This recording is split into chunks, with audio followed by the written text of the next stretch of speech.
Hi everyone, welcome back to Sheri Proof. Thank you so much for joining me today. And in today's video, I want to cover a topic that I get asked about almost every single day. And that is hyperpigmentation. I know that this video has been highly requested for a very, very long time.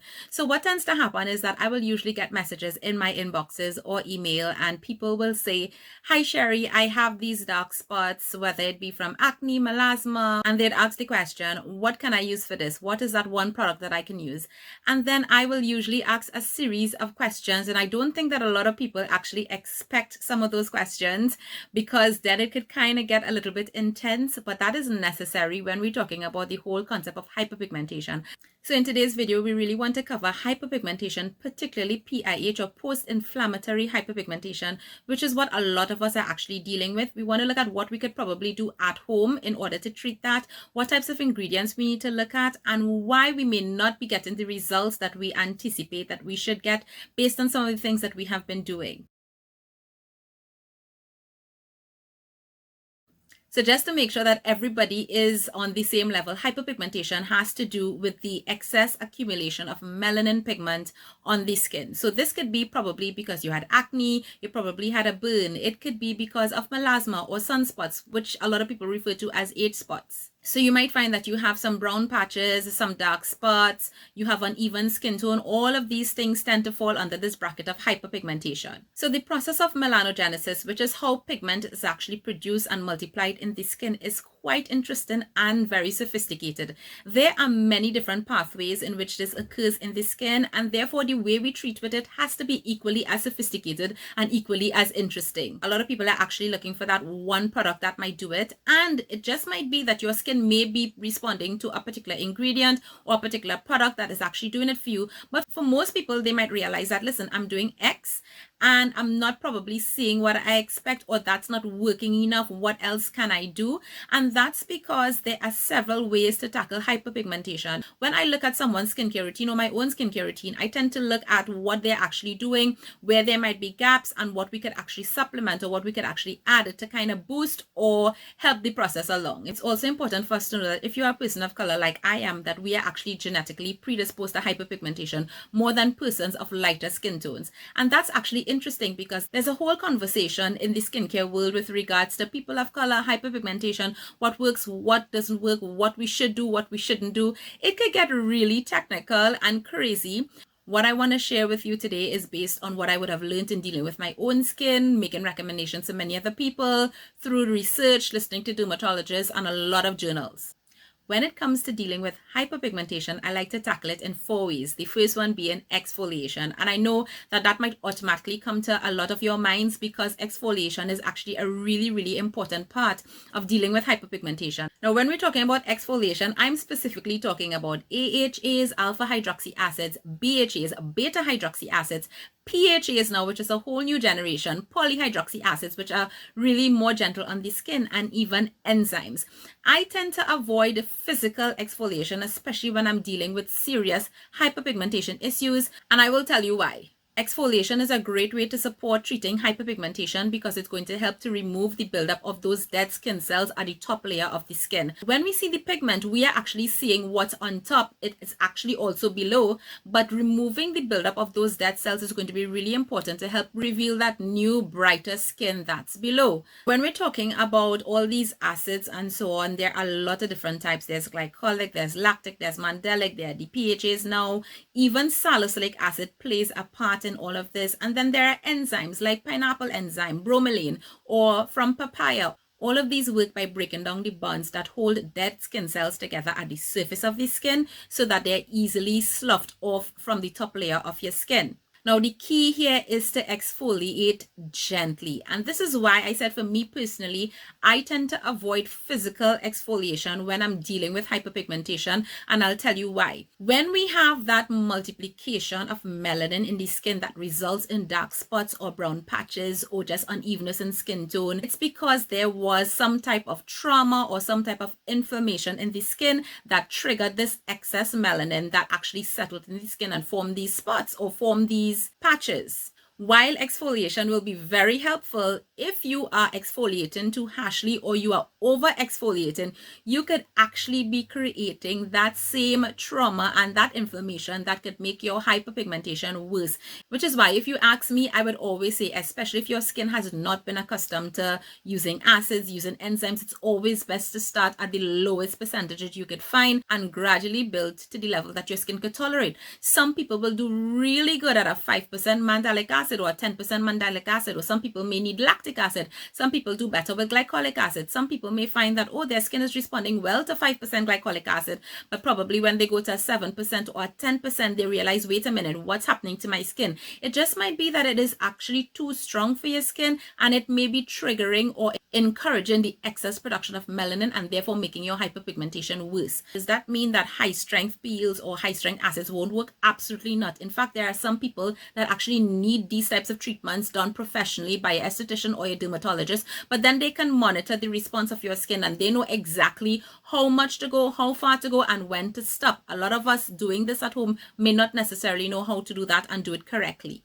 There's actually a lot of controversy in the skincare world as to what types of acids people of color should use. There are some thoughts that are saying that people of color should not use glycolic acid, and then there are a lot of studies and a lot of dermatologists are actually coming out and saying, stop the fear mongering. This is inaccurate. People of color can do very well with glycolic acid. And again, it really has to do with the strength, looking at what your skin responds to. And trust me when I say it's actually safer for you to do something gently over a longer period of time than trying to go in very harshly and then damaging your skin and then creating worse effects. The next way I tackle hyperpigmentation in my skincare routine is with regards to the introduction of tyrosinase inhibitors. And you're going to be like, what? So tyrosinase, without going into all the science, is an enzyme that is responsible for the process of how melanin is formed. So when we talk about tyrosinase inhibitors, we are talking about products or ingredients that could either kind of interfere with this process or interrupt it or even stop it altogether. If you are able to interfere with how that melanin is actually produced or multiplied in the skin,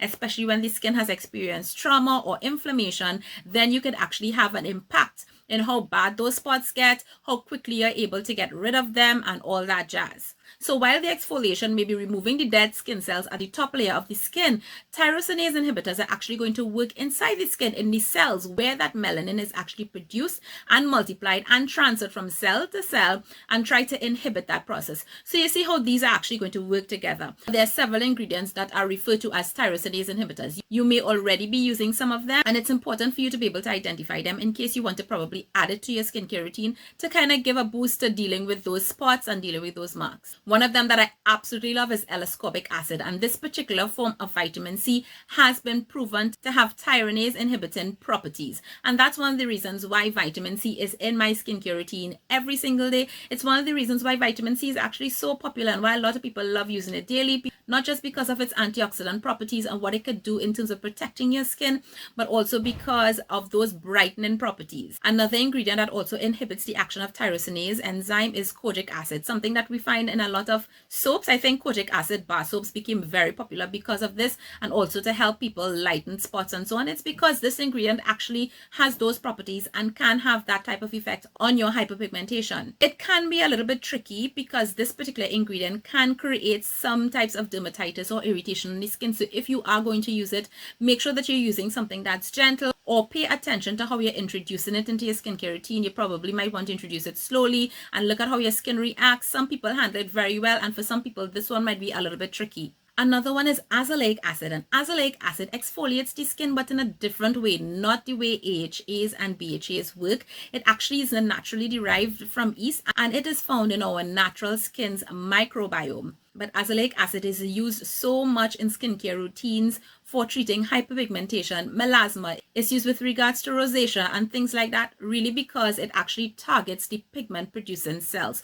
So it can be a really great ingredient to add to your skincare routine, especially if you're dealing with this issue and perhaps some other tyrosinase inhibitors may not have been working as well for you. Another one is licorice root, and licorice root is actually plant-based, and there are some studies that says that it can be more effective than kojic acid. And besides helping to actually lighten spots, it also has antioxidant and anti-inflammatory effects. And then there is one that is becoming very popular right now, tranexamic acid, which is being found in a lot of products, in creams and serums and essences, because a lot of research now is actually showing a lot of promise in terms of how this has an impact on reducing tyrosinase activity and affecting the melanogenesis process. So that's really good news. It's actually in its very early stages, but a lot of people are actually having good results in terms of adding this ingredient to support the whole process. You may not necessarily want to use only tranexamic acid, but it's a nice ingredient to add to your routine, combined with some other ingredients to help with hyperpigmentation. And then we come to the one that's probably most popular and probably works fastest, and that's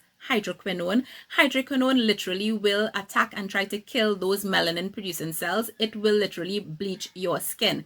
Now, there are tons of studies that show the impact and the effect of hydroquinone. It is very effective in dealing with dark spots, marks, hyperpigmentation. If you continue to research, you will actually see that it's banned in a lot of countries in terms of OTC, that you could only get it by prescription from a doctor or a dermatologist, or there are probably areas where they have limited the percentage of hydroquinone that could be found in products over the counter. It is one of those ingredients that is very regulated because of the potential effects that it can have on the skin. In fact, in recent news, the United States is actually going to be pulling hydroquinone products from over the counter. And there's also a lot of concern because products with hydroquinone are produced all over the world, and there are some places in which these products are manufactured that are a little bit questionable, and traces of mercury have also been found in some of those products. So there's a lot of controversy when it comes to this ingredient. Now, one of the concerns when it comes to hydroquinone is something called the rebound effect, which is where after it does the lightening of the pigment and so on, and after you've stopped, that pigment comes back. Sometimes it comes back worse. It could also come back almost blue-black in appearance. And while this may not happen to everyone, it does happen to enough people that it is a cause of concern. It can also cause some types of dermatitis and irritation on the skin as well. And I mean, that could happen with many things, especially when a product is used in the wrong way. So here's the thing. If you think that you really need to include hydroquinone in your skincare routine, do not do this at home on your own. I highly recommend you talk to a doctor, talk to your esthetician, talk to your dermatologist. They will be able to tell you exactly what to do, how to use it, how to apply it, and for how long. Hydroquinone is not for long-term use. Keep in mind that if you don't use this properly, it's not only going to lighten the dark spot that you're trying to treat, but it's also going to lighten the skin around it because it will bleach the skin. So for some people, the spot that they're trying to treat lightens, and then they have another problem because the skin around that area also lightens. So in general, I would say this is not one of those ingredients that you want to try to introduce on your own. Definitely seek professional help. But then there is another ingredient that has become very popular, and that's albatin. And albatin is actually a naturally derived form of hydroquinone. It is way safer for the skin, and this is one that you absolutely can use at home, and you could use it very, very safely. It has a very similar impact in terms of how it works to lighten the pigment on your skin, and that's why you're finding albatin in a lot more products, simply because people may not have the negative effects of hydroquinone when using albatin. So far, we covered exfoliation and ingredients that inhibit tyrosinase activity. The third way that I like to deal with hyperpigmentation is by introducing other pigment regulators. Some of these are ingredients that you're probably already using, and there's a reason why. A lot of these have multiple benefits for the skin, and it's one of the reasons why these particular ingredients are usually always in my personal skincare routine. One of those is niacinamide. You guys could have guessed it, because niacinamide, beside all the amazing benefits that we know of, actually regulates the transfer or the transport of that melanin pigment between cells, and that's really important. Why? Because we're going to be exfoliating. We're also going to be using some type of ingredient or ingredients that are going to help to reduce the multiplication of the pigment, but then we also want to be concerned about how that pigment is transferred from cell to cell, and niacinamide comes in here and plays a really, really important role in helping to have a positive effect on hyperpigmentation. The next pigment regulator is retinol, and I did a whole video on retinol. I will link it below. Retinol has so many benefits, but it also is one of the best ingredients you could include in your skincare routine when it comes to dealing with hyperpigmentation, especially especially in a long-term way. Why? Because retinol helps to encourage cell turnover, and that's going to be really important for cell regulation, cell regeneration as well. And you would find that if you are using retinol, especially for at least 3 months, 6 months, you are going to notice that your skin tone is getting more even, that your spots are fading, because retinol does have that impact. Another pigment regulator are actually some peptides. There are some peptides such as nonapeptide 1 and RH oligopeptide 1, which actually help to regulate melanin production. So beside all the other amazing benefits of peptides, these particular 2 peptides is actually very useful when you're dealing with hyperpigmentation. You could actually look for it because it's actually found in quite a few products. And then finally, another great pigment regulator are polyphenols. And polyphenols are found in ingredients such as green tea extract and so on. And that's why you would find, like, if you've been using a green tea toner for a while, or maybe a green tea based serum for a while, it is going to have a positive impact in helping to deal with your hyperpigmentation. Polyphenols usually come from plant extracts, and this compound in the plants actually helps protect the plants from UV radiation. Did you know that? And then finally, probably the most important thing when it comes to dealing with hyperpigmentation is protection. And we are talking about SPF and sun protection. In fact, none of the other things I mentioned makes any sense without sun protection, because one of the major triggers of melanin production or excess melanin pigment production in the skin is UV exposure. So you can imagine that you are actually trying to treat hyperpigmentation, treat your spots by doing all of these things, and then you do nothing to protect it. You're actually wasting money, you're wasting time, and all your work is actually going to go down the drain. So if you do nothing else, please wear your sunscreen, please use sun protection measures every single day. And right before I end this video, let's just touch really quickly on why you may not be seeing results if you have probably been covering some of these bases or have several of these ingredients in your skincare routine. Number 1 is the trauma or the root cause of the hyperpigmentation still occurring. So for example, I have a lot of people with acne. They are frustrated by the acne, but some of them could be even more frustrated by the dark marks. And this is the thing, you may be using ingredients and doing some of these things to help the dark marks, but if you are constantly getting acne in the same area, that means that your skin is constantly being triggered to produce excess melanin. So while the ingredients may be having an impact on your hyperpigmentation, new hyperpigmentation is actually being formed, and therefore with the naked eye you may not actually be seeing results. In my case, this particular area is my trouble area. I'm always dealing with marks, with spots in this area, because that's the area that I break out most. So I will have a breakout, it will clear up, I will start dealing with it with my tyrosinase inhibitors and all my different ingredients, and they will fade, my skin will be looking lovely, and then I'm going to get breakouts in that area again, and I'm going to have to go through the process all over again, simply because that trauma is triggering that excess melanin pigment. So that's important, because you really want to try to get the acne under control, the melasma under control, whatever it is that you're actually dealing with. You want to get those things under control so that you're actually going to be able to see the benefits of the ingredients that you're using to treat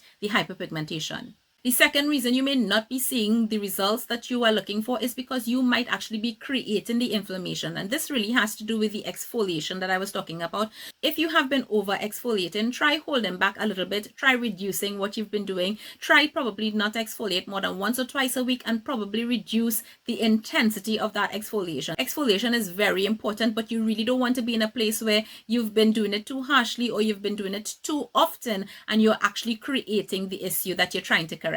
The next reason why you may not be seeing results may have to do with, are you using your products correctly? Are you using them in right combination? Because I know there are a lot of people who will literally just go and start to buy a whole set of stuff and try to use it without trying to understand what should be used together, what shouldn't be used together, how often, where to fit it into my skincare routine, and it could actually get quite technical. So that's why you really want to start slowly and then add things over a period of time as you understand the impact on your skin and what you can do and what you can't do. The next thing is time. Some of us are not giving ourselves enough time. Do you know that in many cases, it will actually take months to fade spots, in some cases even years.